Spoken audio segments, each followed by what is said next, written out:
It feels like just yesterday I came out. Then I was on puberty blockers, then estrogen. Then there were talks about surgery, Then there was the election and the inauguration, executive orders, and then UPMC said we aren't taking any new patients, and then they said they were cutting everyone off under 19. Then it was my 18th birthday. Then I talked to the governor, the news, then there were the protests.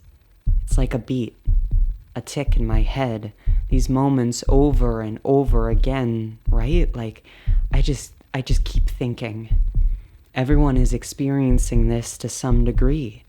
These people just like me, but so different, so unique. There's a drumming of boom, boom, boom, boom, boom, boom. Here's a story, here's another. There's a part where it all clicks. It isn't just a drumming. It's a heartbeat of all of us. That's when I knew.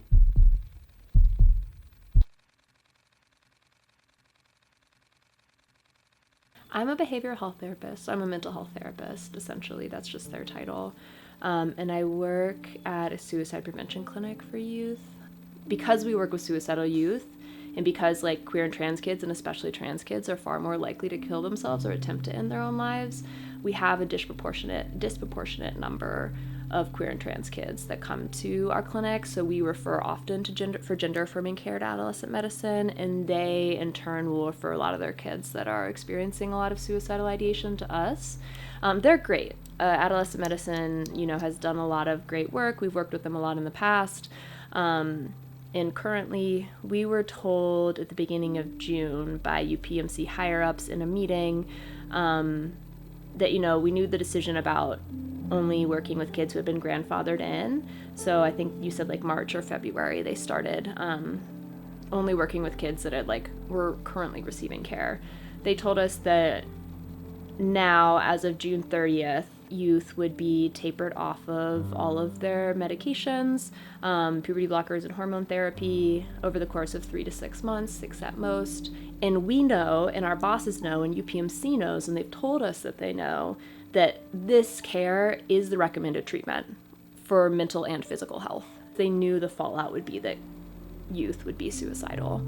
Not only would we be denying so many kids this treatment, ever starting this treatment, but also the fact that we would be tapering kids off of this medication is dangerous. We were told to expect psychosis in people that had never experienced psychosis, so seeing and hearing things. Common?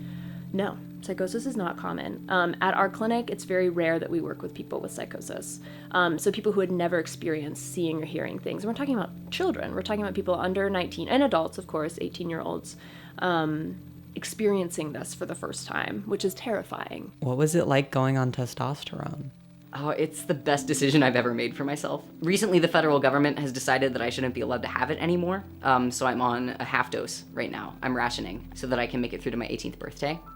But while I was on the full dose and, continuing now, because testosterone isn't really a reversible thing, it was, I can confidently say, the best thing I've ever done for myself. The biggest act of self-love I've ever made. Changed my life.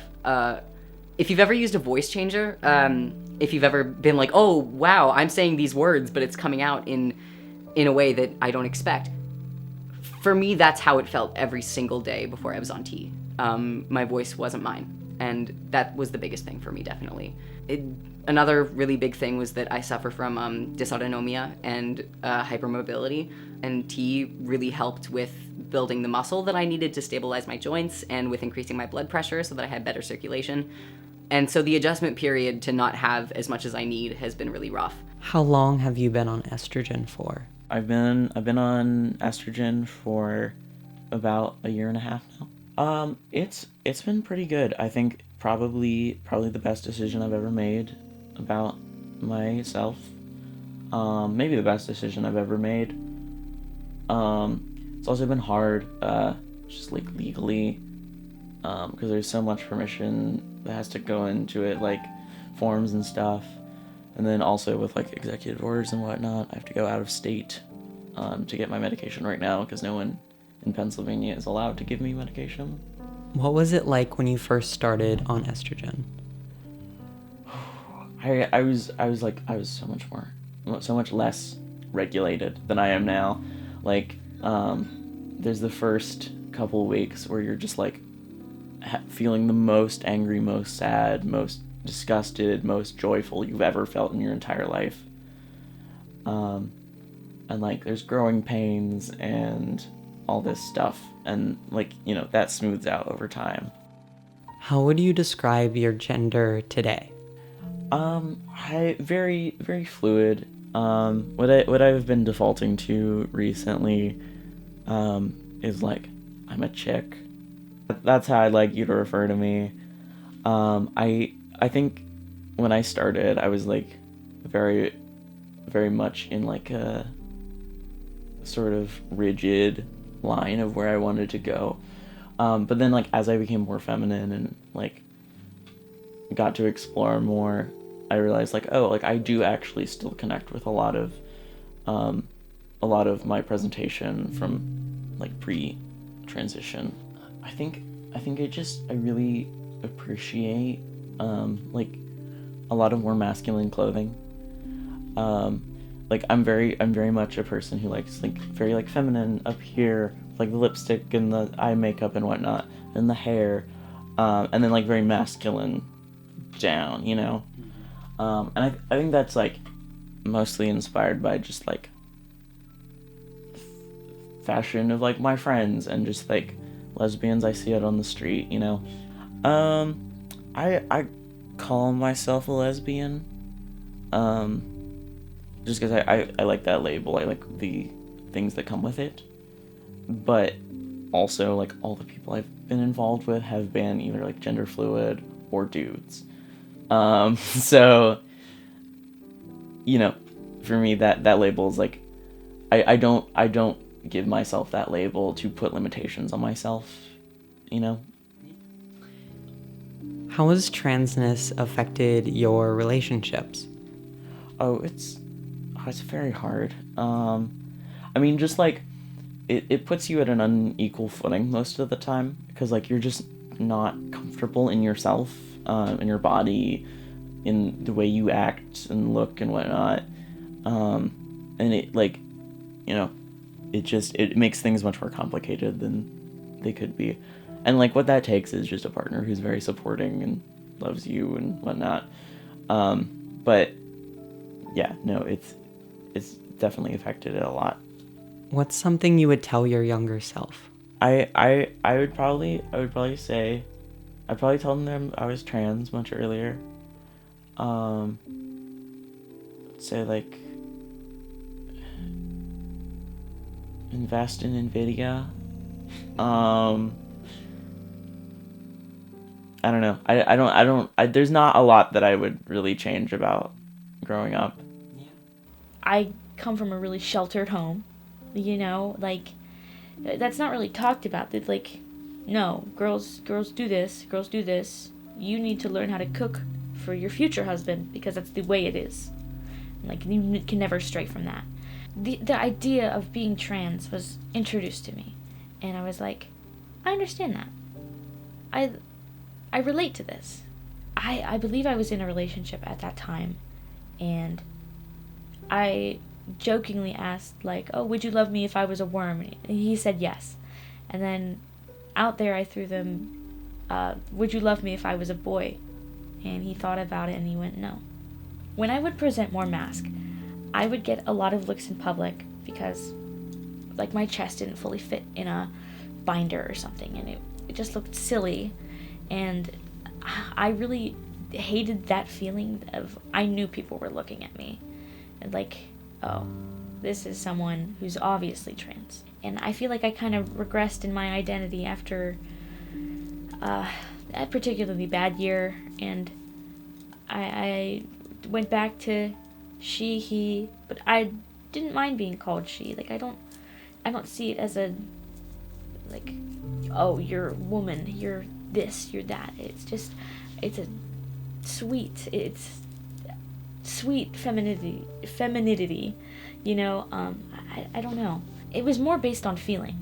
I use its pronouns because that is the most comfortable option for me. Typically when people don't understand pronouns is because they might not be gendered. I would most likely tell them that it is akin to me not connecting to any societal standard of gender whatsoever. Not only do I not agree with it, but I don't understand it. And it's hard to connect to something that you don't understand in the same way that they do not connect to what they don't understand about me. One suggests transitioning medically, like taking testosterone or getting surgeries to affirm their gender. It is hard for me as someone who is agender because there is no transition medically that I think would help me feel better or give me more gender euphoria than I already feel. Typically, I feel gender euphoria just by being referred to the way that I prefer. Whenever someone understands that my gender is not male or female or something in between, and it is rather none of those standards, it makes me feel that I am understood fully as a person, not way past my biological characteristics, but who I am in my brain. I'm fully out. I think coming out now has kind of changed as far as like I passed pretty well now, so coming out is like the opposite way of like, oh, by the way, I'm trans, so it's like different. But I came out first when I was around 14. I came out online first. I used to use like forums for like art and gaming and stuff. I would use he, him pronouns and then like a different name online, but not in person. But it didn't feel weird or strange. It just felt like a thing I was doing. But my mom didn't know I was like online, so she found that out during our move, like kind of found my phone and everything and found my journal. So it was definitely like this severing of self, like, oh no, she knows, and I kind of like went into the closet again, sort of. So, I was scared to like, I told my mom was a face, and I kind of like tried to back down from it, and I was like, oh, it's just like a, hold on, sorry. It's just like a persona thing, it's not actually me. I had to like kind of separate it again, and then I think when I said I was Milo for the first time, in real life, it felt like a rejoining of myself. It was a Pickles field trip at the Heinz History Center with the little pickle pins and everything, and a girl had asked me, what's your name? And I said, oh, Milo, like just randomly. And then she was like, oh, okay, that's cool. And like it didn't like come back. But I realized that I felt like me when I said Milo and not dead name. And it was just like kind of like natural. It just felt like normal. But it I guess like that was the first person I ever came out to, one, and it felt like a first step. How did people react to your transness? So my mom, she knows that I'm trans, she's aware of it, but like she just still doesn't use name or pronouns. Like she doesn't refer to me, she's just like, you, child of mine, but she doesn't actually like affirm me. But she always says like, you look great today. You're like, wow, your voice. But then she stops. Like there's no hatred, but there's no love, acknowledgement there. So it's like it's just an added layer of like disconnect. Doesn't feel like it's like me being trans hasn't harmed a relationship. It's just like it's already been harmed. Like I grew up with a lot of like family friends that were my age, and reconnecting with them now as an adult is hard because we were like little girls together and we like sleepovers and stuff. And now it's like I'm a man, and they're like they grew up to be like the girl they were always going to be, and I'm like a whole other path that I took. And it's still in Black communities it's very different. I think like it's taboo, so it's hard to reconnect with those friends now that I'm older. How has your gender expression evolved? Yes, when I first found out about being a trans man, I didn't even know like I thought it was like all or nothing, like you have to get all the surgeries, you have to get everything done, and I was like, okay, I'm down for that. But then I'm like, but that's because that's the only thing I knew you could do. Like I only used to see him at the time, I didn't know there was options.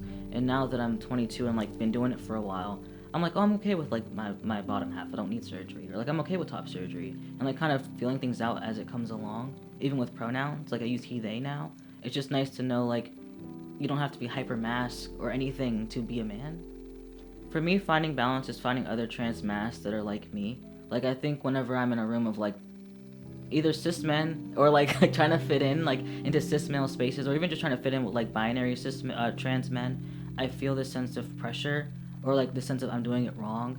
So it helps me just being around people that are also like in that fluidity and like non-binary space to feel like, oh wait, I'm doing it right, this is how I am.